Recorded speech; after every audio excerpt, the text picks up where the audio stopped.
For the first time ever, a constitutional right in the United States has been declared a public health crisis, and that official declaration is now being used to advocate for all kinds of new restrictions, including total gun bans, registration, a federal duty to retreat, and gun confiscation laws. Stick around for the details.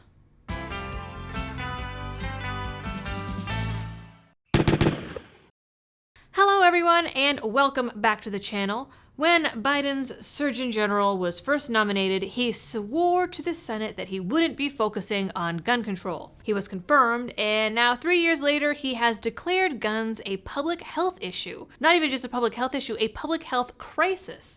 And the big gun control groups have been taking full advantage. And while it hasn't been done before on a national scale, it's not exactly unprecedented, as just last year, the governor of New Mexico tried to use a public health emergency to suspend Second Amendment rights in Albuquerque. Now, before we get into the details here, this could make having a Second Amendment-friendly lawyer on speed dial more important than ever. And despite these states trying to push liability insurance requirements, we know from a few high-profile cases that insurance companies aren't always reliable. That's where the Attorneys on Retainer program from the Attorneys for Freedom comes in. Their goal is to make sure that you are covered for legal defense if a self-defense incident happens. They are actual lawyers whose job is to give you legal counsel rather than an insurance company with exclusions and fine print. Attorneys on Retainer has you covered for misdemeanors, felonies, appeals, and even bail bonds. It doesn't even matter if you were in a gun-free zone. Unlike insurance companies, their only requirements are that the incident happened after purchasing coverage and that you reasonably acted in good faith. They're also legal in all 50 states, unlike some of the big insurance plans. So, switch over from your existing self-defense coverage today, head on over to my link in the description and use code LibertyDoll to get $50 off your sign-up. Of course, to add insult to injury here, U.S. Surgeon General Vivek Murthy used fake mass shooting data to make his public health declaration. First, his 40-page advisory opens with the claim that guns are the leading cause of death among children, a claim that has been debunked dozens of times over at this point. The numbers are only true if you also include 18 and 19-year-olds in the definition of children, and only when you look at the lockdown years, when there weren't enough people driving for the usual car crashes to take the #1 spot.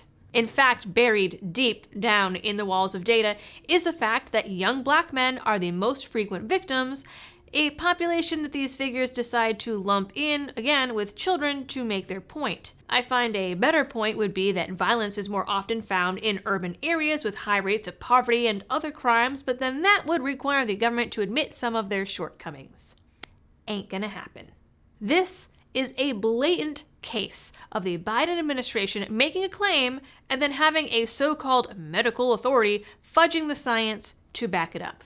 Case in point here. The advisory points to an increase in suicide rates, also during the COVID lockdown years. And of course, it points to the increase in violent crime, also during the COVID years, particularly during the summer of love. But lockdowns and a shit economy aren't cited as public health issues. No, he points the finger strictly at guns. 6 pages in, the report does admit that 2023 and 2024 so far have seen decreases in gun violence, but that is not the focus, my friends. The focus is, for obvious reasons, on 2020 through 2022.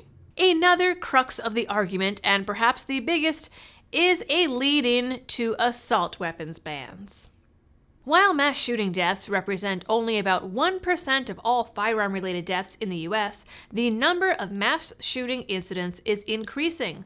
According to data published by Gun Violence Archive, the US experienced more than 600 mass shooting incidents each year between 2020 and 2023, compared to an average of less than 400 annual mass shooting incidents between 2015 and 2018. Now, you might notice something about that paragraph. The key point here is the Gun Violence Archive. We have discussed them on the channel before. They are an incredibly biased source that somehow always has more violent incidents listed than the police and the FBI. As just an example, they state there were 656 mass shootings in 2023. The FBI lists 15. Now, if you have been on this channel for longer than 5 minutes, you know that I don't math so well, but, there seems to be a pretty big discrepancy.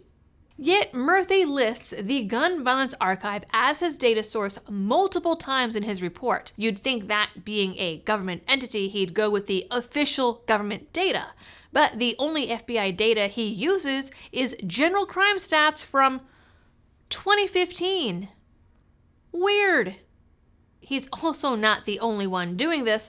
Biden and his handlers have been using the same data. Again, choosing an anti-gun organization's data over the numbers collected by his own administration. In fact, they used those fluffed numbers to justify the new White House Office of Gun Violence.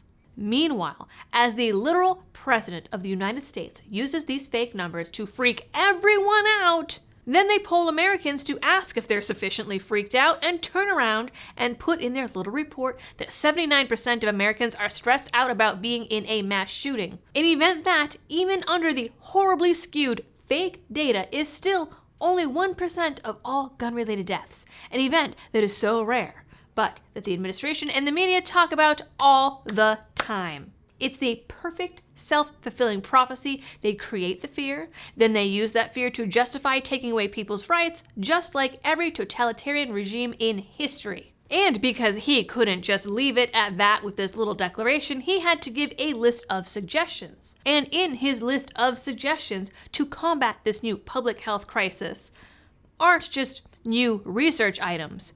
They are red flag laws, having doctors and other healthcare workers check in on whether or not you own guns and provide education on how dangerous those guns are, federal safe storage laws, universal background checks, assault weapons bans, magazine bans, carry bans, and implementing a federal duty to retreat, implementing another regulatory body on top of the ATF to regulate guns. And that, my friends, is only part of the list, and funnily enough, it almost reads like a Biden, Mom's Demand, and Everytown wet dream wish list. I wonder why. Fully prepare yourselves to have this report quoted and cited 6 ways from Sunday for the foreseeable future. In normal peer-reviewed reports, even literature reviews, the researchers legally and ethically have to state any conflicts of interest and biases. Clearly, with the Surgeon General, that is not the case. Clearly, with the Biden administration and ATF losing a few of these in the courts, they had to come up with something else, and quite frankly, this might be the perfect plan. Sure, technically, new gun laws will still have to go through Congress, but this opens up all kinds of new doors for the anti-gun left. So we must stay more vigilant than ever, ladies and gentlemen. And on that note, please do all of the algorithm things. I don't have to tell you what they are. You know what they are by now. If you have been on YouTube for longer than 2 minutes, you know what they are. Go do them. Help get the video up in the algorithm. And as always, thanks for tuning in and happy shooting.